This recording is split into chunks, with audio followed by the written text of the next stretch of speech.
The envelope slid across the restaurant table with a soft whisper that somehow echoed louder than the celebration around us. Mom's perfectly manicured fingers pushed it toward me, her smile stretched wide enough to crack her recent Botox work, while my sister Madison held her phone up, recording every second. "This is from all of us, sweetie," Mom announced, loud enough for the nearby tables to hear.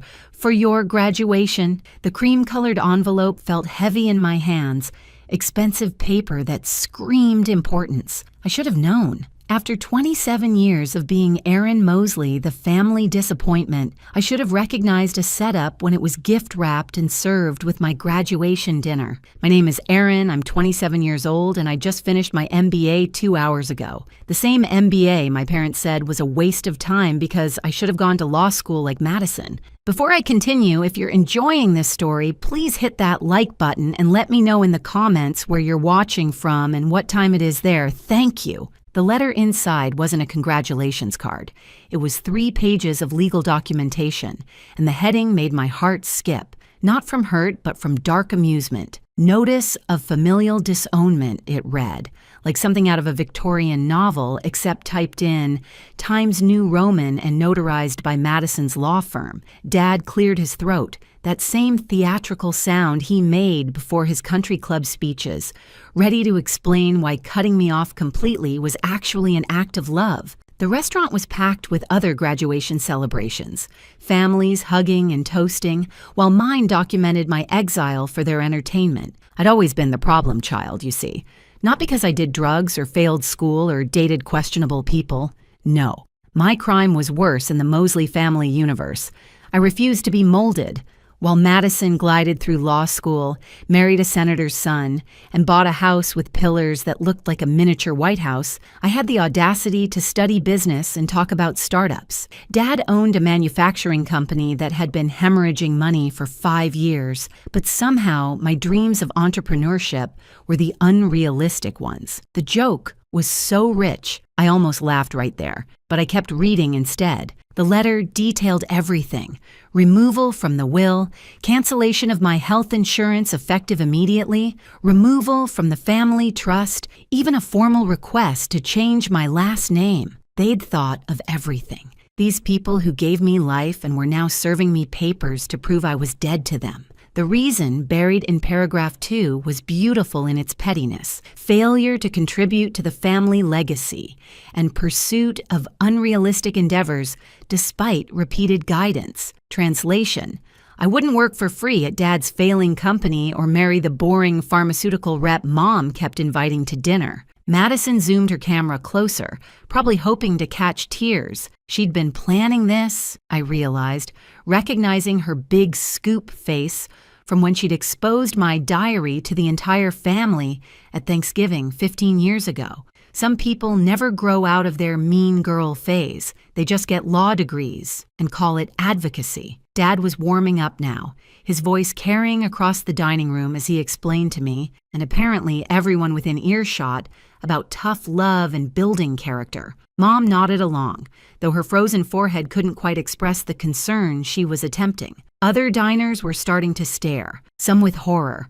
others with that uncomfortable fascination people get when witnessing a car crash in slow motion. The funny thing about being disowned publicly is that it clarifies everything instantly. Every birthday they forgot, every achievement they diminished, every backhanded compliment wrapped in concern. It all made sense now. I wasn't their daughter. I was their project.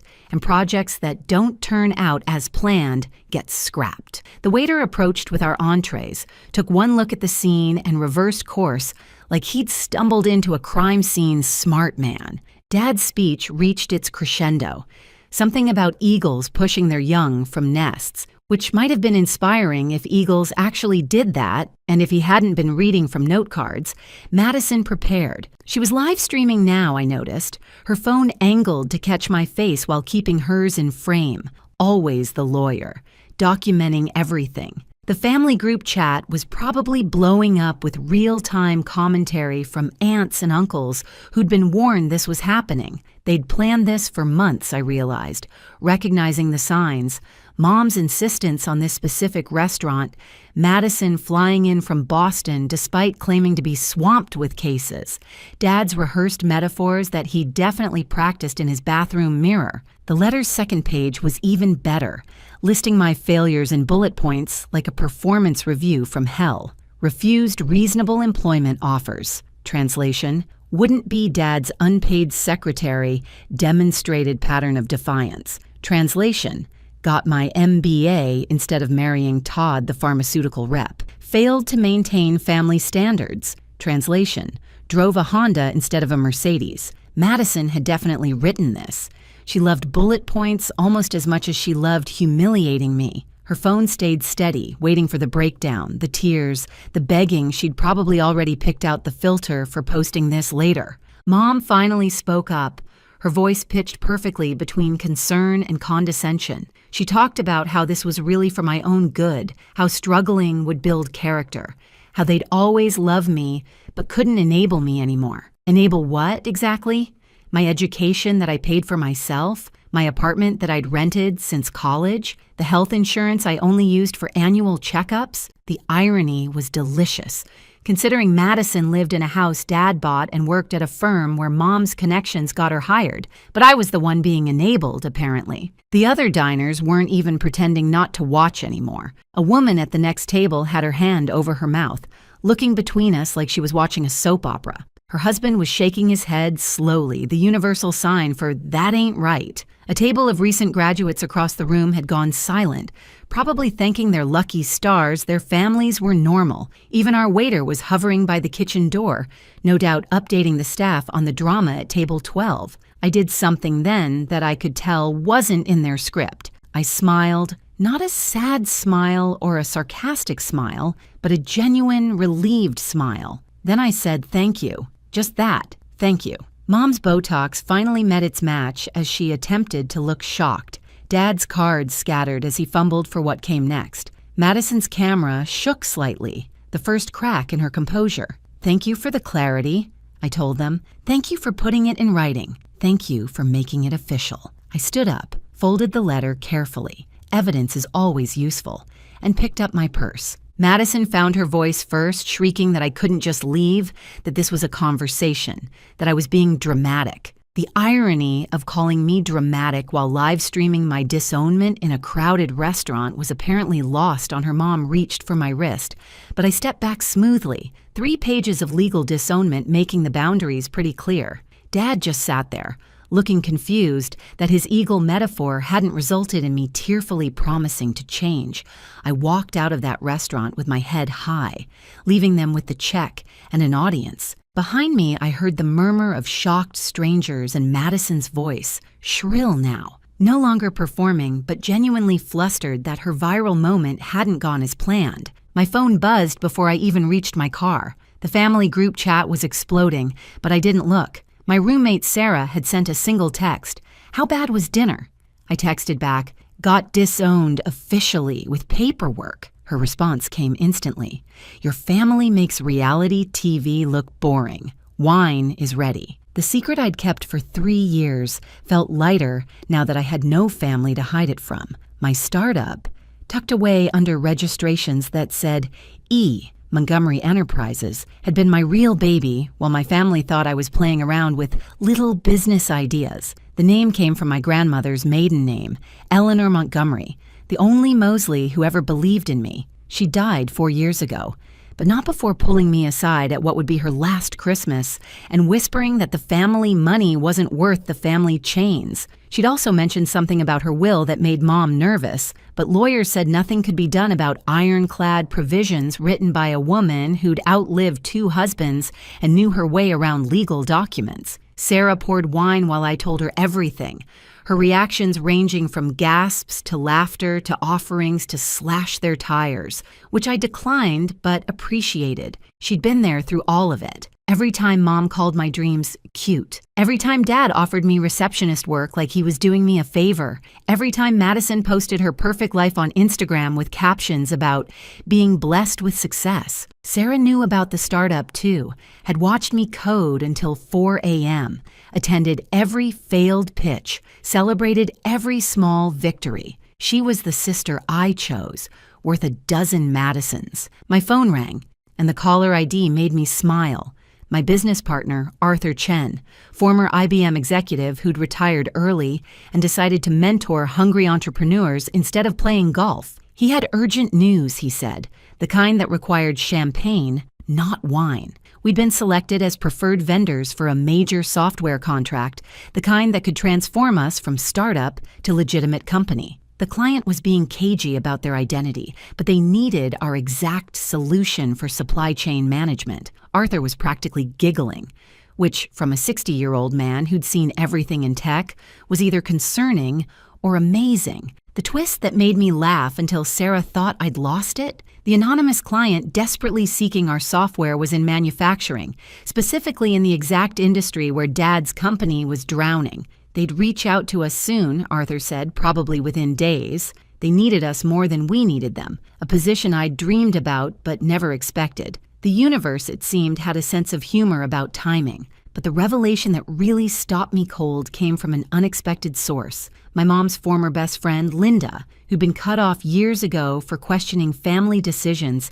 She DM'd me on Instagram with receipts I never knew existed, screenshots from 5 years ago, emails between my parents about sabotaging my Stanford Business School application. They'd called the admissions office, claiming I had mental health issues that would make me unsuitable for the program. Only a last-minute letter from my undergraduate advisor had saved my acceptance. They'd been trying to clip my wings long before tonight's public execution. Linda had more, evidence of them trying to get me fired from my internship by calling my boss with concerns, attempts to access my bank accounts for monitoring, even a private investigator report they'd commissioned to find dirt on my business activities. The joke was on them. The investigator found nothing because I'd been careful, keeping everything under Montgomery Enterprises, paying my taxes, building legitimately. My family had spent more money trying to stop me than they'd ever spent supporting me. If you're still listening to this story, please take a second to subscribe and hit that like button. Your support helps me share these stories, and honestly, knowing you're out there listening means everything. Thank you so much. The plan formed itself like code writing itself, elegant, efficient, and inevitable. Dad's company, Mosley Manufacturing, was bleeding clients because their supply chain system belonged in a museum they'd refused to modernize for 20 years, and now they were scrambling. Arthur confirmed what I suspected. They were our anonymous client, desperate enough to pay premium prices for immediate implementation. They didn't know E. Montgomery Enterprises was mine.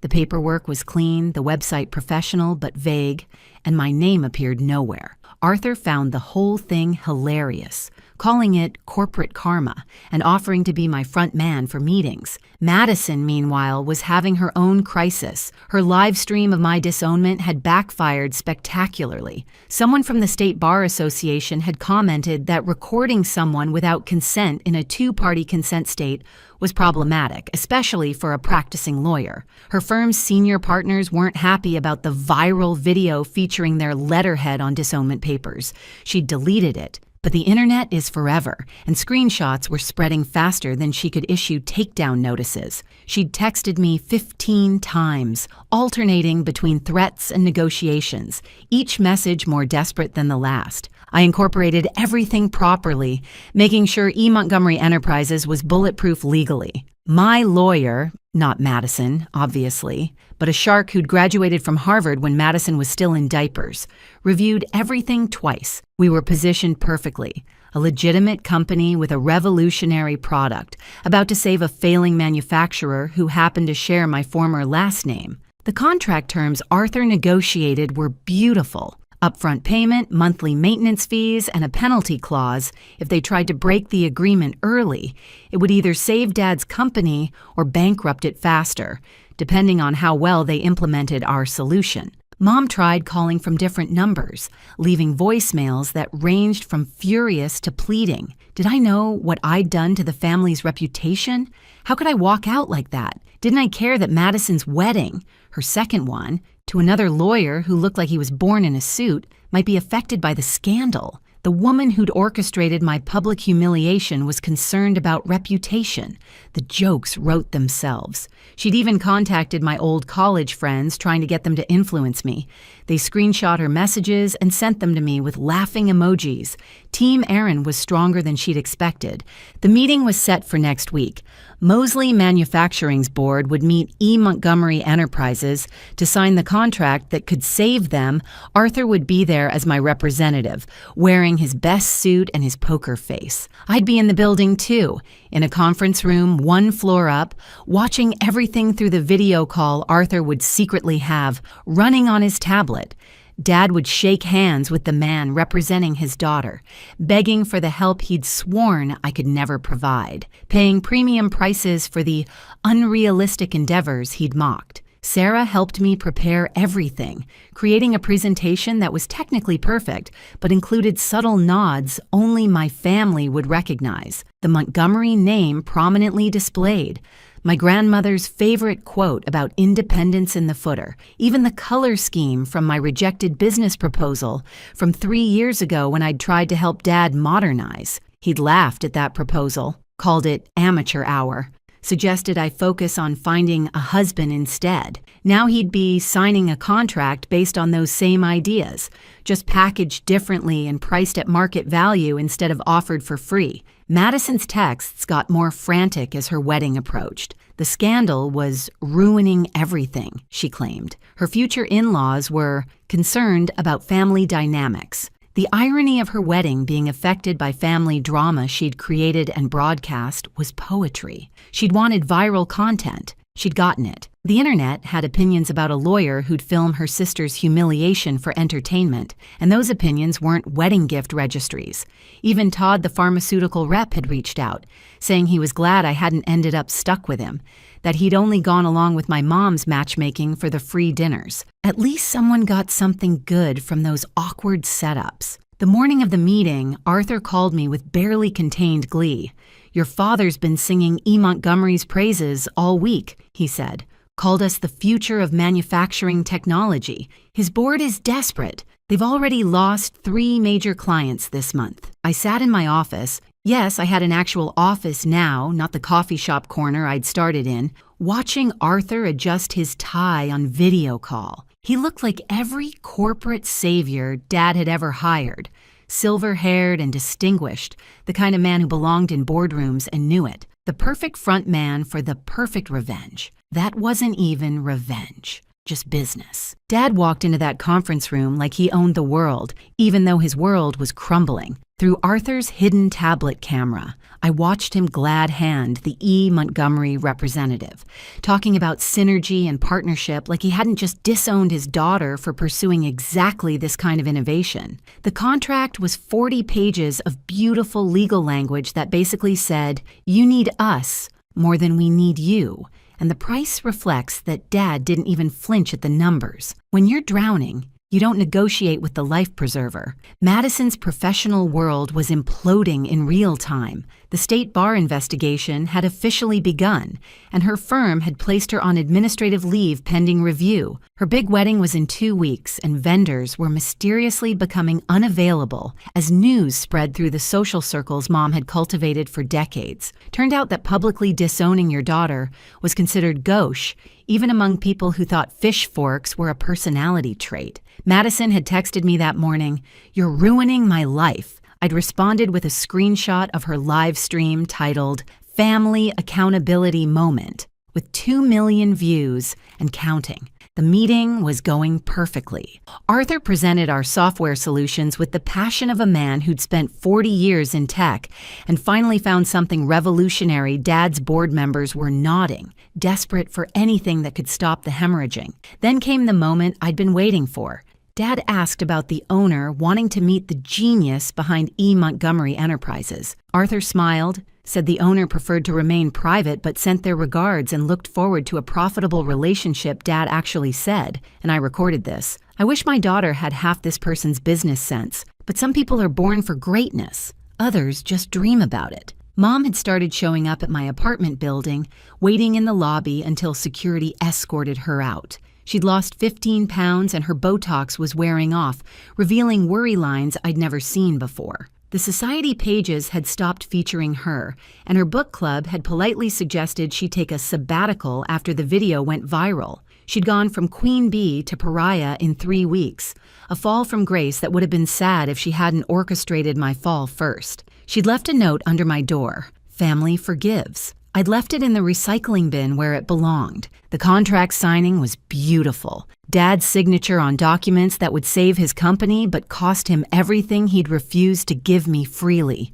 respect, money, and acknowledgement of value. Arthur shook hands, promised implementation within 30 days, and walked out with a check that would fund my company for the next 2 years. Dad called his golf buddies from the conference room, bragging about the deal he'd just made with the most brilliant tech mind he'd ever encountered. If only he knew that brilliant mind had lived in his house for 18 years, begging for a chance to prove herself. That afternoon, another piece fell into place. My grandmother's lawyer called, the one who'd been instructed to wait until a specific condition was met. The condition? Me being formally disowned by my parents? Grandma Eleanor had updated her will 6 months before she died, after overhearing my parents discussing how to keep me dependent. She'd left everything to me, not just money, but the family home my parents lived in, claiming they were caretakers when they actually had no ownership. The house they'd been mortgaging to keep Dad's business afloat, they didn't own it. I did, or I would, as soon as the lawyer filed the paperwork making the disownment official. The implementation meeting was scheduled for Monday morning. Arthur insisted I attend. Hidden in plain sight as his assistant taking notes, I wore glasses, pulled my hair back differently, became invisible in the way service people become invisible to people like my parents. Dad walked right past me in the hallway, didn't even glance at the woman carrying coffee and tablets. 3 years of building a company had taught me that rich people don't see the help, and today that blindness was my superpower. Madison's wedding implosion had reached critical mass. Her fiancé, a corporate lawyer who valued reputation above all else, had called off the engagement after the Bar Association announced formal ethics charges, recording a family member without consent, broadcasting their humiliation for entertainment, and using law firm resources to create disownment documents. Turns out the legal community frowned upon all of that. She'd been fired, not just suspended, and her license was under review. She'd texted me 300 times, each message more unhinged than the last, blaming me for playing victim when she was the one who'd pressed record. The reveal happened in the most boring, beautiful way possible. Dad was praising the software to his board, demonstrating how it had already improved efficiency by 30% in trial runs. He mentioned wanting to meet the owner again, to thank them personally for saving his legacy. Arthur, my beautiful theatrical partner, couldn't resist. "She's actually here today," he said casually. She wanted to see the implementation personally. Dad's face lit up like Christmas, ready to charm and network. Then I stood up from the corner where I'd been typing notes, removed my glasses, and smiled. "Hello, Dad." The silence was so complete you could hear the air conditioning humming. Dad's face went through the entire spectrum of emotions: confusion, recognition, denial, anger, and finally a dawning horror as he understood his board members looked between us, putting pieces together, remembering the viral video several had seen and discussed. One board member, a woman who'd always seemed sharp, actually started laughing. "The daughter you said had no business sense?" she asked. "This is delicious." Mom had been CC'd on the email Arthur sent after the meeting, explaining the ownership structure of E. Montgomery Enterprises and mentioning that the building they were sitting in, my building now, would be handling all future meetings. She called 17 times in 5 minutes. I didn't answer, but I did text her a photo of the contract with Dad's signature, right below a clause stating that any attempt to break the agreement would result in immediate forfeiture of all software rights and triple damages. They couldn't afford to break that clause. They couldn't afford to even think about breaking it. The grandmother's will revelation happened that afternoon, delivered by her lawyer to my parents' home, my home technically, while they were still reeling from the morning's reveal. The doorbell camera I'd had installed, I owned the house after all, captured Mom's face as she read the eviction notice. 30 days to vacate the house she'd hosted charity galas in, the house she'd bragged about to her society friends, the house she thought she owned. It was mine, had been mine the moment they'd signed those disownment papers. Grandma Eleanor had played a long game, and I was the winning move. Madison showed up at my office that evening, mascara streaking her face in very unlawyerly streams. Security called up, but I let her in. Sometimes you need to see the breakdown to believe it's real. She sat across from my desk, my actual executive desk in my actual CEO office, and tried to negotiate. She'd forgive me, she said, if I dropped the bar complaint. I hadn't filed one. Her live stream had done that itself. She'd let me back in the family if I saved Dad's company for free. She'd even apologize publicly if I gave her a job. The delusion was so complete I almost felt bad for her.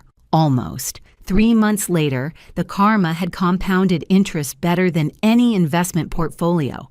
Dad's company survived barely, but the contract terms meant 60% of his profit went to software licensing and maintenance. He was essentially working for me, though he'd never admit it. He'd tried to break the contract once, shopping around for cheaper alternatives. The penalty clause hit so hard his board almost removed him as CEO. He'd aged 10 years in 3 months, the kind of aging that comes from realizing you've bet against the wrong horse, and the race is already over. Madison's fall was complete. Disbarred, unemployed, and socially radioactive, she'd moved back in with our parents just as they were being evicted from the house. The three of them rented a 2-bedroom apartment in the same complex where I'd lived during college, the one Mom had called depressing. When she'd visited once and never returned, Madison worked at a department store now, selling designer handbags she could no longer afford. A customer recognized her last week from the viral video and asked for a selfie with the worst sister on the internet. She'd called me crying I didn't answer. Mom's society friends had completely abandoned her. Turns out that publicly disowning your successful daughter was worse than any scandal they could imagine. The book club formally expelled her after she tried to spin the story as tough love gone wrong. Her charity committees removed her name from letterheads. The country club revoked her membership after the dues check bounced. She'd started a blog about redemption and family healing that had 12 followers, most of them bots. Her Botox had completely worn off, revealing a face that had forgotten how to smile genuinely, if it ever knew how. The business journals picked up the story when our company went public. From disowned to IPO, the E. Montgomery success story ran in Forbes, featuring a photo of me ringing the opening bell at the New York Stock Exchange. The article mentioned the family connection briefly, professionally, but the internet connected the dots. Dad's LinkedIn profile disappeared overnight. Madison's Instagram went private after people started commenting contract clauses on her old family photos. Mom tried to claim credit in a Facebook post, saying she'd practiced strategic motivation. The ratios were brutal. I donated the family house to a charity that helps homeless LGBTQ youth, kicked out by their families, making sure the press release mentioned it was my childhood home, recently inherited. The symbolism wasn't subtle, but subtle had never been my family's strong suit anyway. The charity renamed it Eleanor House after my grandmother, and I attended the dedication ceremony. Local news covered it. And there, in the background of one shot, was Mom watching from across the street. She looked smaller than I remembered, like disowning me had somehow diminished her too. The sweetest revenge came in the smallest moments. Dad at an industry conference, having to watch me give the keynote about innovation and family businesses, Madison at the mall where she worked, watching me shop with Sarah, who loudly asked if I wanted to check out the sales at her store, Mom running into me at the grocery store and me walking past like she was a stranger, which legally she was. They'd wanted me gone, erased, removed from their lives like a typo in their perfect family narrative. They got their wish, just not how they'd imagined it. The wedding invitation surprised me, addressed to E. Montgomery plus guest. I almost threw it away, thinking Madison had lost her mind completely, until I saw the names. It was from James, the pharmaceutical rep Mom had tried to set me up with, marrying someone who wasn't me. The note inside made me laugh. Thanks for dodging that bullet so I could find real love. Your mom still thinks we'd have been perfect together.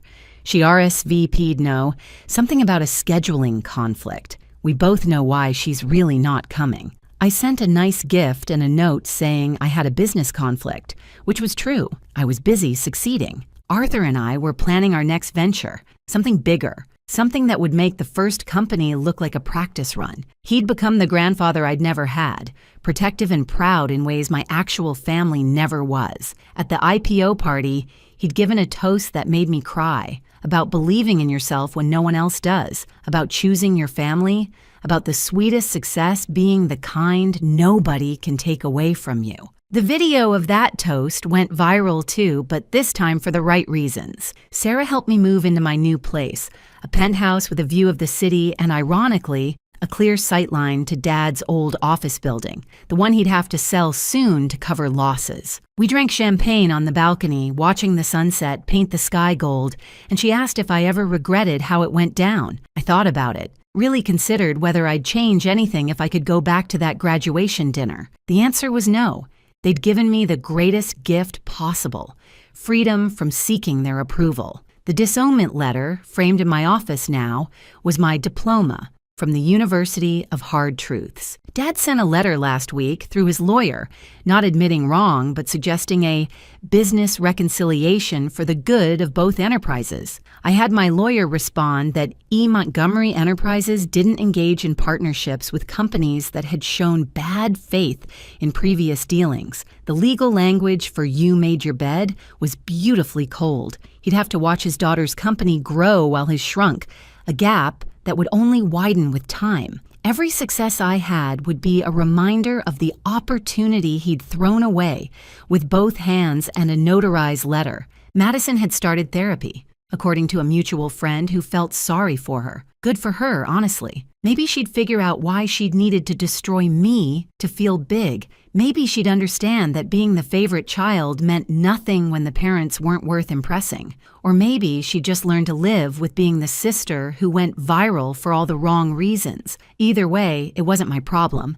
I'd been disowned, remember? Her healing journey was as disconnected from me as everything else in that family. Mom posted old family photos on Facebook sometimes, the ones from before everything fell apart, with captions about cherishing memories and family is forever. The comments were always the same.